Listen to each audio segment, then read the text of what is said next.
আজকে আমার সঙ্গে এরকমটা হবে আমি কোনোদিনও স্বপ্নেও ভাবিনি। আজ আমি এতটাই খুশি হচ্ছিলাম যে কি বলবো, বলে বোঝাতে পারছিলাম না কাউকে। আর আমি ব্যাংকে কি কারণে যাচ্ছিলাম কেউ বুঝতে পারছিলাম না, কাউকে কিছু বলছিলাম না। আমি সবাইকে সারপ্রাইজ দেবো বলে একটা চিন্তা ভাবনা মাথায় নিয়ে বেরিয়ে পড়েছিলাম। আর ব্যাংকে যাওয়ার জন্য আমার কাছে পাসবুকটা ছিল না, পাসবুকটা ছিল সুমির কাছে। সুমিও জানতো না যে কি করতে যাবো। সুমিকে মিথ্যা কথা বলে আমি বেরিয়ে পড়লাম ব্যাংকের উদ্দেশ্যে। হ্যাঁ, তোমরা যেটা ভাবছো সেটাই।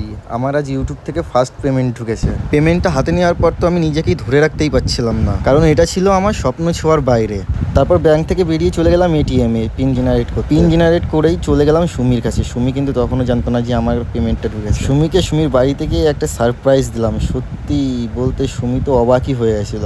আর আমার ফার্স্ট পেমেন্টটা আমি সুমির হাতে তুলে দিলাম। এবার আসি তোমাদের কিছু কোশ্চেনের অ্যান্সার দিতে। সবাই আমাকে একটা কথাই বলছে যে আমি ফার্স্ট পেমেন্ট পেয়ে কেন আমার মা বাবাকে দিইনি। হ্যাঁ, আমার মা বাবাকেই দিয়েছি, সেটা আমরা দুজনাই দিয়েছি। হয়তো ভিডিওটা তোমরা আগেই দেখে নিয়েছো।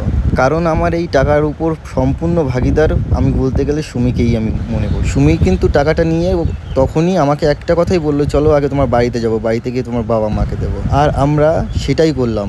টাকাটা নিয়ে আমি আমার বাড়িতে গিয়ে আমার বাবা মার হাতেই আমরা তুলে। তোমাদের একটা কথা বলি, তোমরা সুমিকে যেরকম ভাবো না, যেরকম দেখো না, একদমই সেরকম না। ও সম্পূর্ণ আলাদা। তোমরাও যদি ওর সঙ্গে মেশো, ঘোরো ফেরো, তাহলে ওকে বুঝতে পারবে সুমি মেয়েটা কেমন। কারণ একটার উপর তোমরা সবসময় বিচার করে যাও, সেটা তোমাদের ভুল না তোমাদের ঠিক, সেটা আমি কখনো বলতে পারবো না। আমি বিচারটা করেও দিতে পারবো না। আবার কিছু কিছু লোক আমাকে বলছে যে কোনোদিন টাকা দু চোখে দেখিসনি, এবার দেখে না। আমি সেই সমস্ত পাপাকে পরীকে বলবো, তোমরা হয়তো তোমাদের বয়ফ্রেন্ডের টাকায় ঘুরছো ফিরছো খাচ্ছ, তোমরা টাকার মর্মটা কি সেটা তোমরা কখনো জানো না।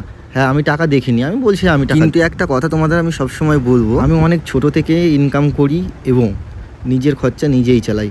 যখন আমি ক্লাস 8-এ পড়ি তখন থেকে আমি নিজের খরচা নিজেই চালাই, নিজে ইনকাম করে নিজের পড়াশোনা চালিয়েছি, কলেজ কমপ্লিট করেছি। মাঝে মধ্যে বাবা মাকে একটু সাহায্য করতে পেরেছি। যেদিন থেকে তোমরা এই টাকার মানেটা বুঝতে পারবে বা টাকা ইনকাম করতে কেমন লাগে, কেমন কষ্ট হয়, সেদিন থেকে তোমরা এরকম বড় বড় ডায়লগটা অন্তত দেবে না। তো এইসব কথা নিয়ে আমি আর কথা বাড়াতেও যাচ্ছি না। আমরা নিজেদের মতন আমরা অনেক ভালো আছি আর আমরা ভালো থাকবো। এই কারো এইসব কমেন্ট দেখে বা কারোর এইসব দেখে আমরা কখনো আমাদের নিজেদের দোষগুণ বিচার করবো না।